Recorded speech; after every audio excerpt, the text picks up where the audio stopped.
Bom, então agora passamos para o Felipe, né, Felipe? Vamos fazer a sua apresentação, né? Bom dia, seja bem-vindo, né? Você poderia colocar a sua apresentação, por gentileza, Felipe? Bom dia, Felipe. Já dei já, mas bom dia. Isso aí, Felipe. Sensacional. Tá aparecendo? Apareceu. Sim, Felipe, apareceu. Tá. Eu vou Oi? Pode eu falar. vou trocar rapidinho aqui de computador só para dar uma melhorada aqui na minha internet. Uhum. É coisa de um segundo. Ok, Edgar. Eu vou maximizar. Continua normal? Continua, Felipe. Tá tudo ok. Tá bom. Esperar o professor Edgar. Um minutinho. Uhum. Ah, ele já tá ali. O Edgar é ligeiro, mano. Já foi. Ele é o Saiu nosso do professor, iPad, Luiz. computador. Edgar, você é o nosso professor, Edgar. Ok, muito que aprender com o Edgar. Bom, então estamos aqui reunidos para a apresentação do trabalho de conclusão de curso do aluno Felipe Sanches Zedais, com um trabalho intitulado Produção de Plásticos Biodegradáveis por Cepas Pseudomonas SP e Houston eutropha. Né? E nós temos aqui presente os professores Luiz e Edgar. Sejam bem-vindos para essa banca. Suas sugestões, suas opiniões serão muito bem-vindas. Fiquem à vontade na hora da arguição, por gentileza. Então, agora eu passo a palavra para o Felipe para fazer a apresentação do TCC dele, respeitando, por gentileza, o prazo pré-estabelecido. A palavra é sua, Felipe. Bom dia, meu nome é Felipe Sanches e eu vou apresentar meu trabalho de conclusão de curso intitulado Produção de Plásticos Biodegradáveis por Cepas de Pseudomonas SP e Houston eutropha, orientado pela professora Cleide Barbieri. Bom, o objetivo do meu trabalho foi realizar a produção, extração e purificação de polidroxialcanoatos a partir dessas cepas bacterianas citadas, descrever a metodologia utilizada e caracterizar os biopolímeros como filme de recobrimento de papel e papelão. Para tal, a metodologia utilizada foi uma investigação por revisão bibliográfica associada a procedimentos práticos experimentais. Como critério de inclusão, eu dei preferência a artigos publicados nos últimos 10 anos, e como critério de exclusão, eu não utilizei nenhum artigo publicado anterior ao ano de 2020, por conta da relevância das informações. Bom, para introduzir o meu trabalho, eu gostaria de falar um pouco sobre o impacto do plástico, tanto para a saúde humana quanto para o meio ambiente. E a melhor maneira de demonstrar o impacto dos materiais plásticos no meio ambiente é o impacto dele na vida marinha. Os animais marinhos são diretamente afetados pelos detritos plásticos que adentram os oceanos, de forma que muitos deles podem até mesmo ingerir esses materiais e sofrer obstrução interna, impedindo com que eles se alimentem e vindo a óbito por inanição. E uma vez nos oceanos, esses materiais plásticos eles podem adentrar eles podem voltar para a costa e poluir as praias, o que prejudica diretamente o turismo local. E, além disso, esses plásticos também podem formar ilhas nos giros oceânicos, e essas ilhas de plástico sofrem ações mecânicas e oxidativas da luz UV do Sol e resultam na fragmentação desse material, originando microplásticos. E esses microplásticos podem absorver poluentes presentes na água, assim como podem contaminar também animais marinhos, podendo ser encontrados até mesmo dentro de peixes, por exemplo, e eles também podem ser absorvidos pelo organismo desses animais. E esses microplásticos, além da produção pela oxidação da luz do sol, dos materiais plásticos, eles também podem ser produzidos através da incineração desses materiais, o que causa malefícios diretos na saúde humana, porque esses materiais eles podem adentrar o organismo humano via trato respiratório e intestinal, com estudos demonstrando que indivíduos inalam cerca de 21 partículas de microplásticos por dia, e assim como existem estudos que demonstram os mecanismos pelos quais esses materiais são absorvidos pelo organismo humano. Uma vez no organismo humano, os materiais plásticos, eles causam diversos problemas, e uma das causas desses problemas seria o BPA. O BPA, ele é o bisfenol A, que é um composto presente na composição dos plásticos, que está presente desde garrafas plásticas de água, até mesmo potes plásticos que nós armazenamos alimentos, e até mesmo em embalagens alimentícias de metal ou alumínio, como revestimento interno. E a população em risco mais afetada por esse composto seriam gestantes. Por quê? Porque esse composto ele é considerado um xenoestrógeno. O que significa isso? Molecularmente, o bisfenol A possui esse grupo fenol, que é similar ao estradiol. E por ele ser similar ao estradiol, ele consegue atuar como agonista dos receptores de estrógeno alfa e beta. Dessa forma, ele pode causar diversas disfunções hormonais no organismo humano, levando à patogênese de diversas doenças, como nas gestantes o desenvolvimento de transtornos de déficit de atenção e hiperatividade nos fetos, também pode causar diabetes, desencadear puberdade precoce em meninas ou ginecomastia em meninos, e assim como desencadear diversas neoplasias com mecanismos conhecidos. E para tentar solucionar essa problemática, o nosso estudo propôs os plásticos biodegradáveis. Mas o que seria o processo de biodegradação em si? O processo de biodegradação é dividido em 4 etapas, sendo que a primeira dela, denominada biodeterioração, consiste na formação de um biofilme na superfície dos polímeros plásticos, seguido pela despolimerização por enzimas extracelulares, o que permite com que micro-organismos realizem a bioassimilação desses materiais, metabolizem-os e produzam biomassa e moléculas simples, como gases, como CO2 e água, o que é denominado processo de mineralização. E por que isso é importante? Bom, se nós olharmos os ciclos de vida dos materiais plásticos, eles podem ser reciclados e originados novos produtos plásticos, e eles podem sofrer biodegradação, uma vez que adentrem o meio ambiente. E após a biodegradação, as moléculas simples, como água e CO2, podem ser utilizadas para a fotossíntese, na qual as plantas vão originar oxigênio e carboidratos, como a glicose, que serve de substrato para a fermentação por micro-organismos que vão originar plásticos biodegradáveis, fechando o ciclo. Dessa forma, pode-se afirmar que os plásticos biodegradáveis são vantajosos por quê? Porque eles não são derivados de petróleo, então eles vão diminuir a pegada de carbono.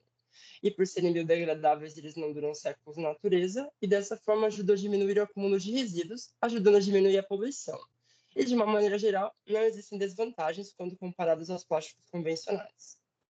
E agora nós vamos falar sobre os polidoxocanoatos, que são uma família de plásticos biodegradáveis produzidos por bactérias acumuladoras desse polímero em condições específicas, que seriam limitação de certos nutrientes e excesso de uma fonte de carbono, como a glicose. Bom, os pH são termoplásticos e eles são uma família.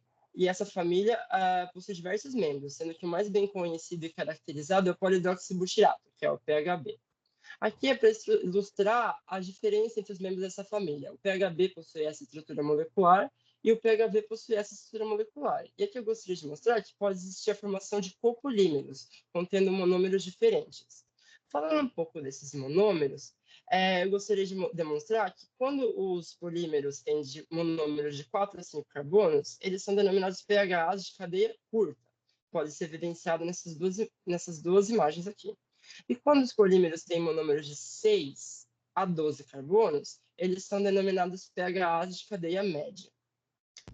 E aonde ficam armazenados esses materiais? Eles são armazenados em grânulos no citoplasma das bactérias. E esses grânulos são para as bactérias o que a gordura é para nós. Eles são reservas de carbonos desses micro-organismos, que vão ser utilizados quando houver a necessidade.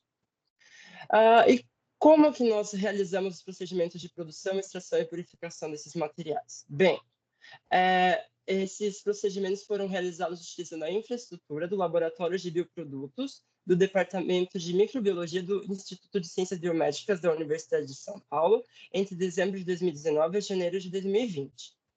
E as cepas utilizadas, elas foram provenientes de isolamento prévio, ou seja, elas já estavam no laboratório e elas foram mantidas conservadas a menos 80 graus Celsius.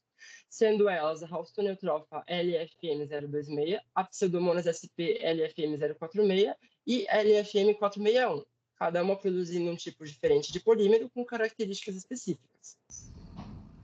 Quanto aos procedimentos utilizados, eu gostaria de primeiro dizer que essa imagem está descrevendo os procedimentos de maneira individual. Entretanto, os procedimentos foram realizados simultaneamente com as 3 bactérias.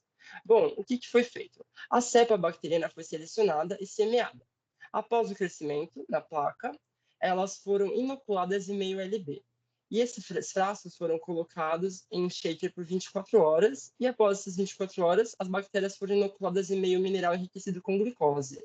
E a glicose foi o substrato energético para o crescimento desses micro-organismos.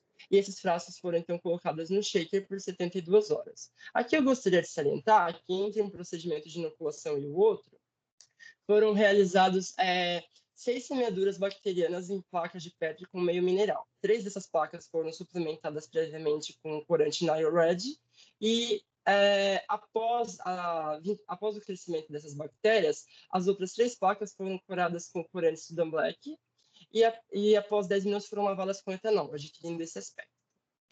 Voltando, após as 72 horas, o conteúdo dos frascos foi transferido para tubos centrífugas, que sofreram centrifugação com o objetivo de concentrar a massa celular.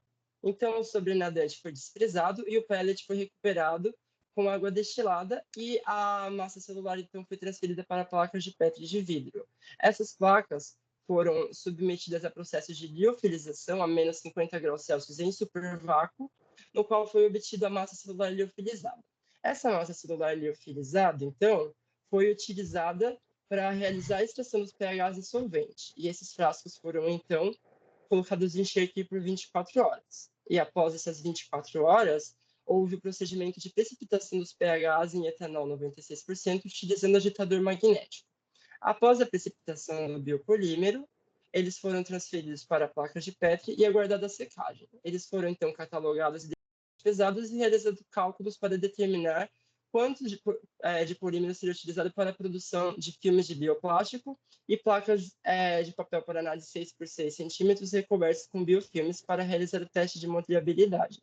Para tal, esses polímeros foram solubilizados em clorofórmio, e aqui é para demonstrar. Após a pesagem, eles foram armazenados em frascos de penicilina e foram, então, solubilizados com clorofórmio e vedados com papel Teflon até a solubilização. Após a solubilização, as placas de papel Paraná foram preparadas com pipetas Pasteur de vidro, de forma a recobrir toda a superfície delas, e os biofilmes de plástico biodegradável foram preparados despejando o conteúdo dos frascos de penicilina em placas de Petri pequenas de vidro.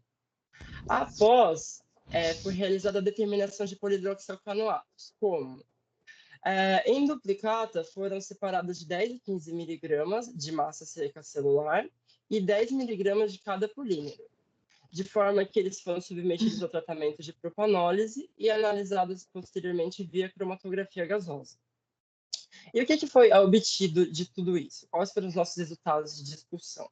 Bom, quanto à coloração das placas de Petri, elas foram comparadas com placas controle, e foi evidenciado que a coloração adquirida por elas era positiva para o acúmulo de pHs. E foi confirmado com a coloração por Nile Red, que foi submetida à luz UV e fluoresceu numa intensidade que também confirmou o acúmulo de polidroxalcanose por essas bactérias. Isso foi importante porque as bactérias estavam congeladas a menos 80 graus Celsius. Então, elas podiam ter acontecido alguma coisa que elas houvessem perdido a capacidade de acumular polímeros. E essa etapa confirmou que elas estavam produzindo, acumulando os polidroxalcanatos. E o que a determinação dos polidroxalcanatos nos forneceu? Ela nos forneceu cromatogramas, que são gráficos que contêm o tempo de retenção. Os dados nesses gráficos foram analisados de forma que foram montadas tabelas. E essas tabelas nos forneceram diversas informações. Eu gostaria aqui só de exemplificar uma dessas informações, que seria, por exemplo, na LFM461. O polímero dessa bactéria das 10,1 miligramas que foram submetidas ao tratamento da propanólise e análise via cromatografia gasosa, foi determinado que 4,6 miligramas contém monômeros de 4 carbonos e 4,06 miligramas monômeros de 6 carbonos. E é aqui que é interessante demonstrar que é onde a gente analisa o polímero para determinar a composição dos seus monômeros, que eu havia mostrado naquela outra imagem falando sobre os monômeros e os pH de cadeia curta e média. Quanto aos biofilmes de plástico biodegradável, após a evaporação do cloroforme na capela, eles foram retirados com uma pinça. E eu coloquei essa imagem de um polímero na minha mão para exemplificar o tamanho deles e demonstrar que eles podem, dependendo da espessura, haver diferenças no aspecto físico dele. E quanto ao teste de molhabilidade, primeiro eu gostaria de conceituar o que é a molhabilidade. A molhabilidade é a habilidade de um líquido manter contato com uma superfície sólida. E por que esse teste foi importante? Bom, para realizar esse nosso teste, nós fizemos utilizamos primeiras placas de Paraná sem revestimento algum. Essas placas foram pipetadas 20 microlitros de água e foi observado que imediatamente a gota de água foi absorvida pela placa. Bom, e posteriormente foi realizado, então, o teste de molhabilidade nas placas recobertas com os biofilmes das 3 bactérias. E foi observado que, em cada caso, a gota de água permaneceu em contato com o revestimento de biopolímero sem ser absorvida pelo papel Paraná. De forma que foi demonstrado que esses biofilmes eram, sim, capazes de recobrir os filmes de papelão e formar uma barreira que impede a absorção da água pelo papel. E qual que é a conclusão do nosso trabalho? Bom, primeiro eu gostaria de dizer que os nossos objetivos foram fizemos os recobrimentos de papelão. Entretanto, atualmente, os procedimentos de produção, extração e purificação dos pHs consomem muitos recursos, tornando o processo economicamente inviável para a substituição dos plásticos convencionais devido ao seu alto custo. Entretanto, futuramente, novas pesquisas irão permitir que o processo se torne economicamente viável e os polihidroxalcanatos sejam utilizados para a substituição dos plásticos convencionais. E como que isso será feito? Bom, de 3 maneiras. Podem ser aprimorados os métodos de extração, tornando os procedimentos de extração aqui descritos mais eficientes e mais baratos. Podem ser realizadas a procura de novas cepas bacterianas para encontrar cepas capazes de utilizar, por exemplo, o substrato para acúmulo de polímeros com maior eficiência, ou cepas que naturalmente acumulem uma maior quantidade de polímeros, assim como a modificação genética dessas cepas através das técnicas de engenharia genética para a produção de cepas que sejam capazes de produzir polímeros em maior quantidade e com uma maior eficiência do uso dos substratos energéticos como a glicose. E é isso o meu trabalho. Eu gostaria de agradecer à professora Cleide Barbieri e a todo mundo que foi, de alguma forma, essencial para a conclusão desse trabalho. Aqui estão as minhas referências e muito obrigado. Obrigada, Felipe, pela bela apresentação. Passo a palavra aos nossos queridos professores Luiz e Edgar, por gentileza. Grande, Edgar, eu vou na frente, né? Tá bom. Porque aí a tua parte aí de bioquímica aí, beleza.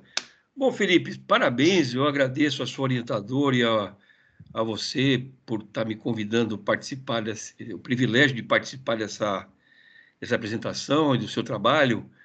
Você deu uma aula aí, meio ambiente, cara, isso é um problema do mundo, cara. Você está fazendo uma coisa que o mundo inteiro precisa de gente que nem você se aprofundar nesse questionamento aí para poder fazer a diferença, cara. Porque o lance do cavalo marinho com cotonete ali é muito triste. Uhum. Aquela tartaruga. Nossa, e fora aquele mar de plástico que fica. Bom, enfim, você deu uma aula de bioquímica mostrando aonde está o problema, né? Então, eu particularmente li seu trabalho, eu vi que você se aprofundou e você conhece bem no que você propôs aí, até porque a biotecnologia está em alta. Eu falei isso uma vez para a Cleide lá atrás, só se fala nisso, cara, muito legal. E você, a Cleide fisgou no lugar certo com o aluno para você caminhar nessa vida profissional sua, agora praticamente formado, para fazer a diferença. Inclusive, só um comentário, não sei, eu sei que você mostrou o ICB lá, pô, você usou até cromatógrafo gasoso lá para poder fazer análise, tecnologia de ponta. Aqui em Santos, por incrível que pareça, a Federal, a Unifesp, né, onde eu estudei, ela criou um braço também em meio ambiente. Olha que legal. Quer dizer, de repente, amanhã você formado lá na USP, por exemplo, no seu mestrado, doutorado, você pode até ser professor e ser referência um dia na sua cidade, num concurso que você venha prestar aqui, porque tem agora, a Unifesp não é mais saúde, tem uma parte que envolve meio ambiente que pode te auxiliar aí, de repente você vai ser o cara que vai fazer a diferença nessa experiência que você está vivendo aí, tá? Agora, eu te faço uma pergunta, teve um slide que você mostrou, é uma preocupação que veio na minha cabeça, eu te pergunto se isso é uma preocupação no que você está fazendo. Quando você cita lá no slide resistência, você citou 3 cepas aí, pseudomonas, tal. Sim. A resistência de caramicina, cara, isso preocupa ou não? Não, não é preocupante. Essa resistência da caramicina, ela foi feita propositalmente para que a bactéria, aquela bactéria em específico, a Pseudomonas SPLFM 461, ela é geneticamente modificada, e a resistência da canamicina é necessária porque você tem que adicionar a canamicina no meio para que ela não perca os genes que permitem com que ela produza o polímero. Eu te perguntei para saber se tu tinha entendido, porque assim, eu puxei para a minha área de saúde pública, o maior pepino na área médica é resistência bacteriana. Nossa, eu sei que foi usado na experiência aí. Pô, tu usou até Sudan Black, cara, para separar as gorduras e caracterizar ela. Pô, a gente usa na parasitos e nas fezes para separar a gordura do Sudan também. Mas fora isso, viu, Sanches, você está de parabéns, cara. Eu não vou discutir. Eu acho que você está de parabéns. Eu acho que a tua apresentação ficou clara no que eu li. Porque, assim, tem muitas coisas que a gente escreve no trabalho que na apresentação é resolvida, entendeu? Então, não tem que ficar perguntando detalhes, tá certo? Eu vou dar uma sugestão para o futuro. Quando você tiver uma apresentação lá na frente, no doutorado, por exemplo, no mestrado, doutorado, é muito importante você deixar a banca decidir se os seus objetivos foram cumpridos. Na graduação, a gente entende isso, mas assim, dói para o cara que está à mesa quando ele está diante de uma defesa, né? Doutorado, e o aluno às vezes coloca essa frase, né? Foram cumpridos os objetivos. Deixa para a banca. Porque a arguição, eu lembro da minha, cada membro da banca era 1h30 perguntando. Mas, fora isso, parabéns, Sanches, você escolheu uma área de meio ambiente o mundo vive esse problema.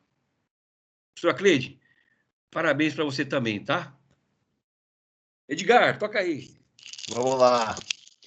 Isso que o Luiz falou foi bem legal. É mais uma questão de gentileza na hora da banca, né? Deixar algumas coisas, o pessoal perguntar, tal. Isso faz parte da desenvoltura. Felipe, primeiro lugar, trabalho maravilhoso. Não tenho nada assim para falar, porque o trabalho ficou impecável, tá? Você olha o trabalho de cabo a rabo, para não falar que eu achei um erro, eu achei um errinho, um detalhezinho assim do H2O lá com 2 maiúsculos, mas tirando disso, o trabalho está impecável. Eu achei até muito legal que lá na página 92 você colocou um trabalho seu como referência. Isso daí não tem preço, você usar uma referência sua no seu trabalho, é genial. Deixa eu fazer uma pergunta, esse TCC foi o que foi publicado? Não, o que foi publicado é a iniciação científica, na qual eu falo dos 3 tipos de plásticos que eu apresentei no evento, lembra? Certo, sim. Vai publicar esse? Mas viu, Edgar? Cleide, tem que. Mas viu, Sanches, é fruto dessa pesquisa sua. Sim. Isso na graduação vale ouro, cara. Vale, então corre atrás dessa publicação também. A gente sabe o quanto é difícil publicar um trabalho, como você falou lá, né? Achar uma revista gratuita também é muito difícil. Então, corre atrás desse também, porque vai te dar bons frutos, tá? Deixa eu só te dar um toque. Quando você for publicar esse, eu vou falar da área que eu mais conheço, tá? Que é a cromatografia gasosa. Lá você descreveu muito bem a cromatografia gasosa, mas provavelmente uma revista vai te pedir mais detalhes, tá? Detalhes de que tipo? Geralmente a cromatografia gasosa ela tem uma rampa de temperatura para você realizar análise. O forno começa com uma temperatura, ele aquece para outra, tá?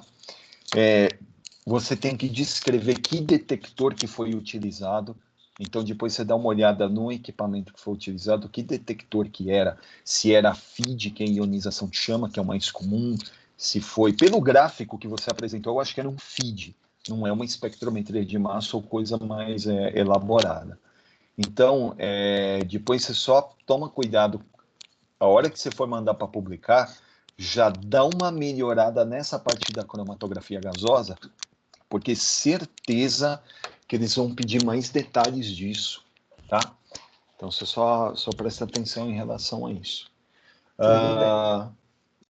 Em relação ao restante, eu amei as fotos do seu trabalho, as fotos muito bem feitas, riquíssimas.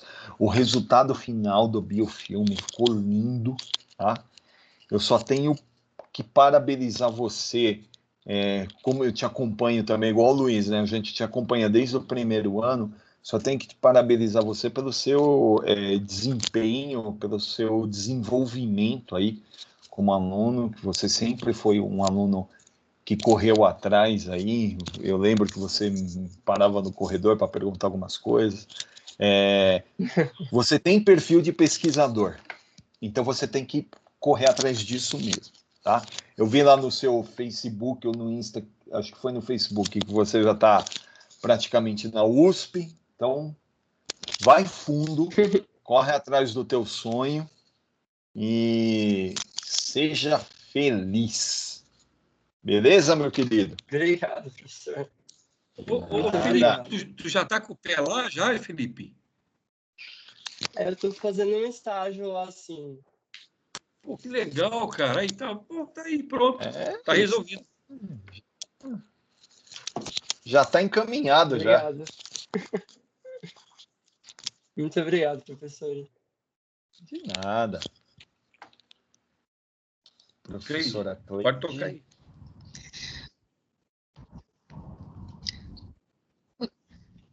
Muito obrigada, professor Luiz.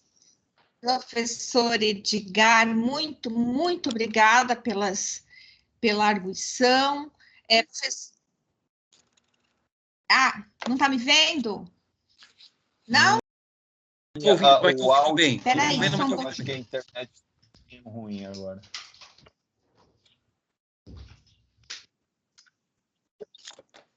Mas nós estamos ouvindo bem, Cleide. Me viram? Estou aqui? Vendo Estão não, me mas ouvindo? a voz está boa. Vendo não, mas ouvindo. Não, vendo não, mas estamos ouvindo bem. Estão me ouvindo agora? Vou até desligar minha câmera para ver se melhora. Tô ouvindo. Tá. Então vamos fechar aqui para a gente não atrasar muito, né? Eu fechei minha câmera. Tá me ouvindo agora? Agora estou te vendo. Tô ouvindo. Vocês estão me ouvindo? Sim, Cleide, estamos. Oi, Cleide, pode falar, estamos ouvindo. Estão me ouvindo? Então, agradeço a arguição dos queridos professores professor Luiz, professor Edgar, muito obrigada pela arguição, professor Edgar, muitíssimo obrigado pela dica. Realmente, as revistas pedem detalhes quando se utiliza equipamentos mais sofisticados, isso é verdade, tá? Muito obrigada pela sugestão, né, pela dica, e eu só tenho que agradecer vocês dois por estar participando aqui da nossa banca, né? E, Felipe, você está me ouvindo, Felipe? Estou sim, professora. Felipe, você está me ouvindo? Estou sim, professora. Estamos sim. Está me ouvindo? Então, eu só vou Sim, falar sim, rapidinho umas palavras para você que tenho que falar. Está me ouvindo? Muito bem. Então, Sim. Felipe, estou muito orgulhosa de você. Como eu disse já para você, inclusive naquele evento da biomedicina, você é um aluno muito esforçado, dedicado, tem muita força de vontade. Estamos trabalhando juntos há alguns anos. Neste período, concluímos 4 trabalhos, professor Edgar. 4 trabalhos, tá? Um PI, uma iniciação que foi publicada, o TCC, que está sendo apresentado, e mais uma iniciação científica que tá vindo, que já está pronta também, né? Então, eu só tenho que agradecer você, Felipe, por ter permitido ser sua orientadora todos esses anos. Então, vá em frente, ok? Parabéns. Muito obrigado, professora. Felipe? Professora, está Me me ouviu, ouvindo? Felipe? Ouvi sim, professora. Ele ouviu. Estou te ouvindo. Você está me ouvindo? Estou sim. Tá bom. Então, eu dou por encerrada a banca de apresentação de TCC do aluno Felipe Sanches. Muito obrigada, banca. Muito obrigado. Ok, Felipe, um abraço.